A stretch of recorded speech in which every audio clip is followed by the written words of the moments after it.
Hola a todos, espero que se encuentren muy bien. Bienvenidos a Medical Facts. Hoy les hablaré un poco de criterios para trauma abdominal cerrado.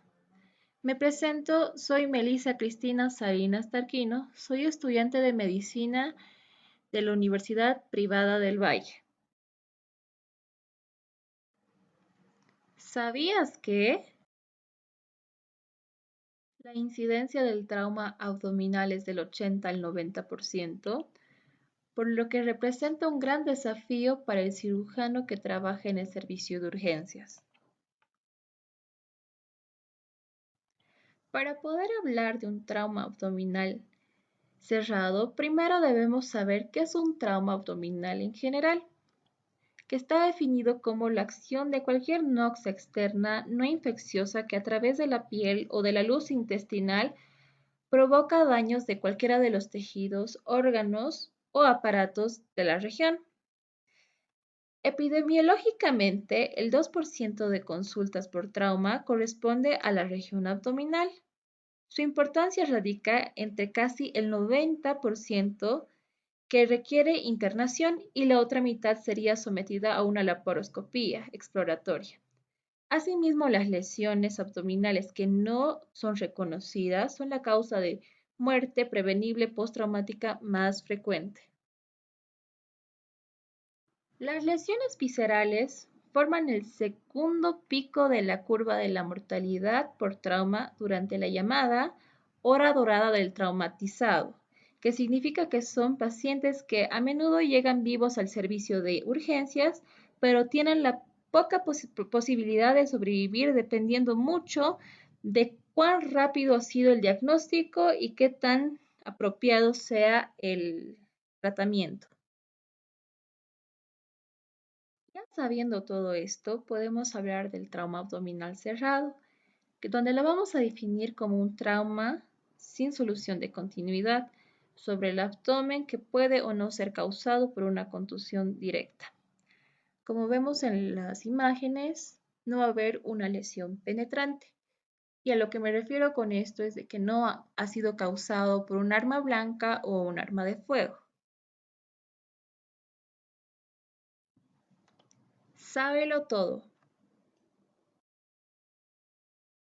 Este tipo de trauma responde a la acción de mecanismos de aceleración y desaceleraciones bruscas que producen contusiones internas y desgarros o lesiones de hiperpresión, ya sea por golpes directos o por aplastamiento.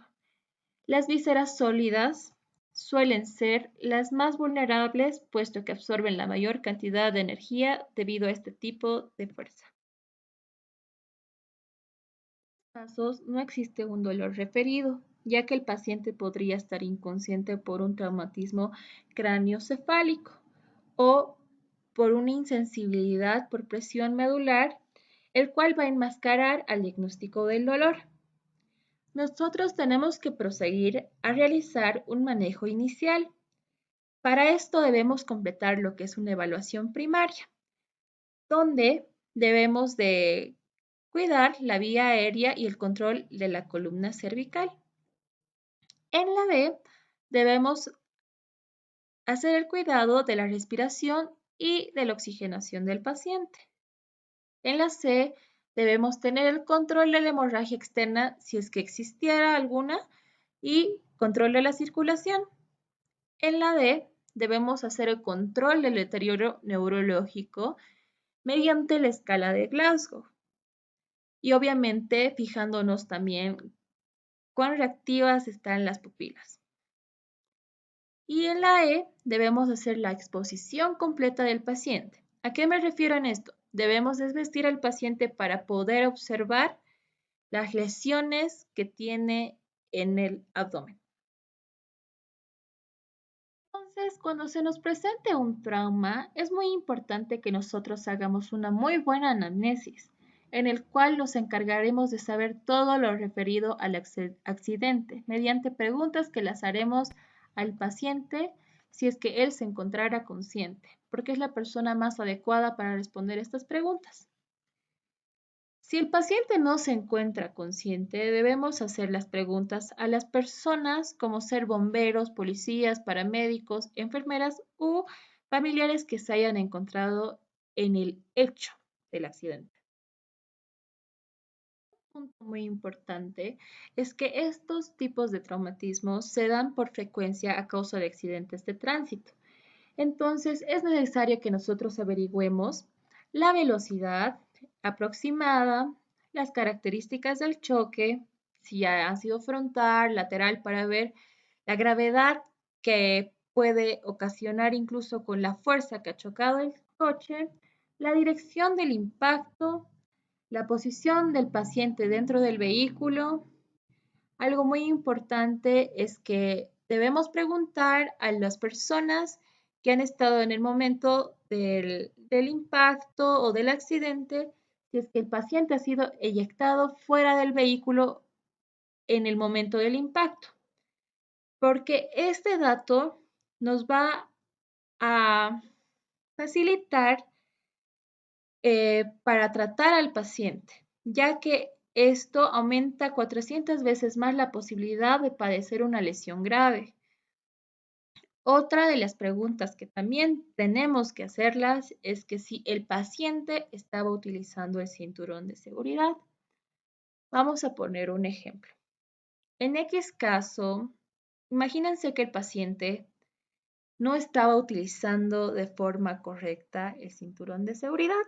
Yo conozco a muchas personas a las que no les gusta ponerse el cinturón de seguridad, aunque sea algo obligatorio, o se la ponen de manera inapropiada.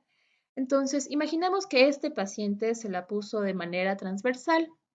Entonces, esto es un dato realmente, o sea, que nos ayuda tanto, nos puede dar indicios de que hay una explosión duodenal. Y algo también que no se nos debe olvidar preguntar es el tiempo transcurrido desde el accidente. Vamos a continuar con lo que es el examen físico y debemos seguir 4 pasos respectivos. Vamos a empezar con la inspección, donde primero empezamos desvistiendo al paciente para identificar todo tipo de lesiones que presente. Ya puede ser desde leves heridas, como rasmilladuras por el impacto o lesiones equimóticas, ¿no? Algo que se los voy a volver a repetir, espero de que se los quede muy claro y que se los pegue, es que tenemos que siempre cuidar lo que es la columna vertebral para impedir futuras complicaciones. Y bueno, después de toda la inspección que hemos hecho en la región abdominal, no debemos olvidar hacer la inspección en los lugares tóraco-abdominales, dorsales y también de la región perineal, la cual es olvidada usualmente.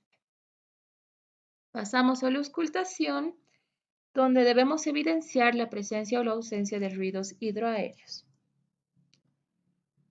En la percusión es un método muy útil para un signo de reacción peritoneal cuando hay respuesta de dolor cuando la realizamos. Otro dato es que cuando hay presencia de matidez localizada en el momento de realizar la percusión, nos puede referir a lo que es un hematoma. Y en el caso de que presenciemos un timpanismo hepático, esto puede corresponder a aire libre intraperitoneal, lo cual suele ser un síntoma muy tardío. Pasamos a la palpación. En el momento de realizar este método, el dolor y la defensa es un dato de difícil interpretación de un trauma abdominal, porque en general el dolor visceral es temprano y es mal localizado. Cabe recalcar que es muy importante que no se nos olvide estos 2 pasos, el tacto rectal y el tacto vaginal, los cuales nos brindan una serie de datos porque en el caso de que hay una ausencia del tono rectal nos puede dar un signo de una lesión medular, así también que como podemos hacer hallazgos de fragmentos óseos y de sangre. Top 5. 1. Causas. Como ya les dije anteriormente, una de las causas primordiales y más frecuentes en este tipo de trauma son los accidentes de tránsito, ya sea por un golpe inferior del volante, puede ser a causa del cinturón de seguridad, utilizándolo de forma transversal, de forma inapropiada en sí, ¿no ver? O por desaceleración. Otra causa muy frecuente que lleva a este tipo de trauma es los golpes, que pueden ser de forma directa como indirecta. Indirecta me refiero a caídas que pueden ser de una altura mayor a 3 metros y de la forma directa serían golpes directamente en la región abdominal. Puede ser por actos violentos, por peleas y algo más. Aparte de todas estas causas, también están en ellas lo que es el mecanismo de aplastamiento, como por ejemplo en un accidente, no sé, algo te cae, pero algo realmente muy pesado encima del abdomen puede causar graves lesiones abdominales en los órganos incluso. Dos, todas las causas anteriormente mencionadas causan lesiones de órganos vitales para nuestro organismo, como ser el vaso, el hígado y el riñón. 3. Abdomen invalorable. ¿A qué nos referimos con esto? Esto se presenta cuando los signos de irritación peritoneal durante un examen físico que estamos realizándole a un paciente que tenemos en la sala de urgencias después de haber tenido algún trauma o un accidente son completamente o casi nulos. Esto usualmente se da en pacientes que están bajo el efecto del alcohol. 4. Existen dos tipos de pacientes en estos tipos de trauma: los hemodinámicamente inestables y los hemodinámicamente estables. Los inestables van a tener una imposibilidad de una presión arterial sistólica mayor a 90 milímetros de mercurio. Van a presentar una frecuencia cardíaca de 100 latidos por minuto disminuida. Van a presentar una diuresis de 10 ml hora en adultos y de 1 ml kilo hora en niños.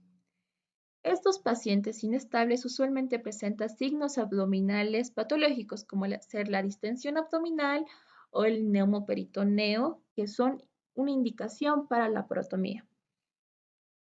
En el caso de los pacientes hemodinámicamente estables, vamos a dar un ejemplo. Imagínate que tú estás trabajando justamente en la sala de urgencias y te llega un grupo de víctimas de ya no sé, una pelea, no puede ser también de un accidente de tránsito. O sea, imagínatelo como tú quieras, pero tienes ahí a tu paciente y a muchos más, obviamente, pero tú ahorita estás con uno. Y él, a pesar de el, la evaluación primaria, del examen físico, de la anamnesis, aún se presenta estable. Entonces recuerda que son hartas personas y tú vas a atender a las demás y los dejas a tu paciente descansando. En este transcurso de tiempo, ese paciente estable se puede convertir en un paciente inestable. Aún a pesar de que al principio los laboratorios de hemograma digan que todo está en los parámetros normales. Hallazgos que podemos encontrar en este tipo de traumas. El dolor abdominal es uno de los traumas más frecuentes, como ya se los comenté, pero mucho depende si el paciente está consciente o inconsciente. Siempre debemos pensar que el paciente, después de haber tenido un accidente automovilístico, una caída muy grande, una pelea brutal, por decirlo, tiene una lesión intraabdominal. Entre esas puede estar una hemorragia intraabdominal, la cual el paciente puede manifestar con taquipnea, hipotensión, taquicardia o incluso palidez. Otro de los hallazgos también es la irritabilidad peritoneal. Y para todo esto necesitamos hacer una anamnesis muy buena, como se los dije hace rato, hacer un examen físico exhaustivo. Espero de que el video haya sido de mucha utilidad. Muchas gracias por su atención y no olviden suscribirse y darle like.